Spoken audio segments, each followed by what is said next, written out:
ఆరోగ్యం కోసం అని అంటూ ఉండేది. ఒకసారి నేను చిలకలపేటలో ఒక ప్రార్థనకి వెళ్ళాను నేను. అది కూడా సేమ్ ఇలాంటి సంవత్సరికమే. ఆ కూటానికి వెళ్తే 16 మంది పాస్టర్లు ఉన్నారు. ఎంతమంది? 16 మంది.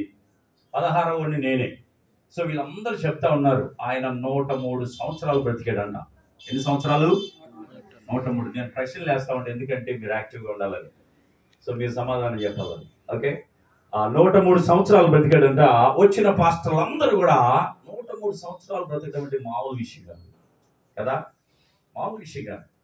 సో ఆయన 103 సంవత్సరాలు బ్రతికాడని అందరూ పొగుడుతూ ఉన్నారు.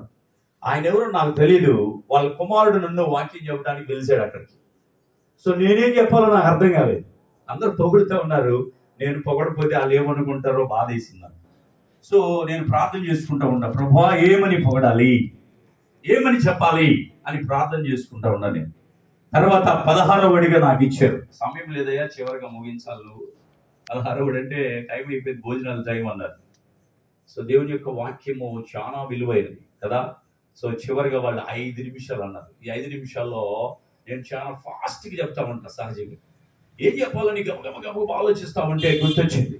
వాళ్ళందరూ పొగిడారు. నేనేం చెప్పానంటే, ఆది కాండము మనం చూస్తే అక్కడ హానోకు అనే ఒక ఆయన ఉన్నాడు. ఆయన ఎన్ని సంవత్సరాలు జీవించాడు ఈ లోకంలో? ఎన్ని సంవత్సరాలు?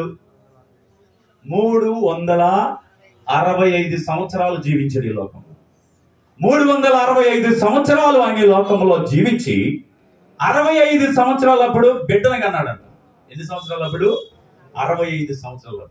ఆ బిడ్డను కనిన తర్వాత 65 నుంచి 300 సంవత్సరాలు ఆయన దేవునితోటి నడిచాడట. హల్లెలూయా, హల్లెలూయా. దేవునితోటి 300 సంవత్సరాలు నడిచాడు ఆయన.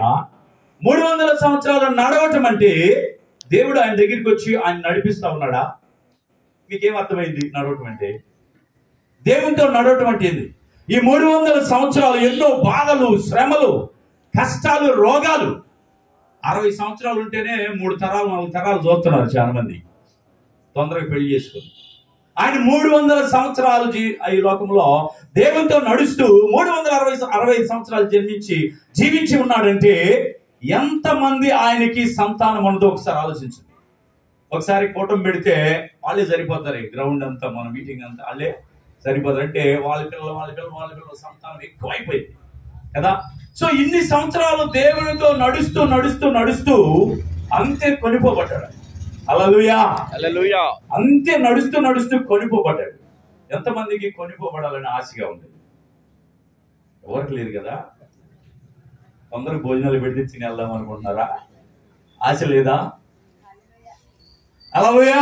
మనందరం కూడా అక్కడికి వెళ్ళాలని ఆశపడుతున్నాం. అందుకే కోటం. చనిపోయిన వారికి ఏం లేదు ఈ లోకంలో.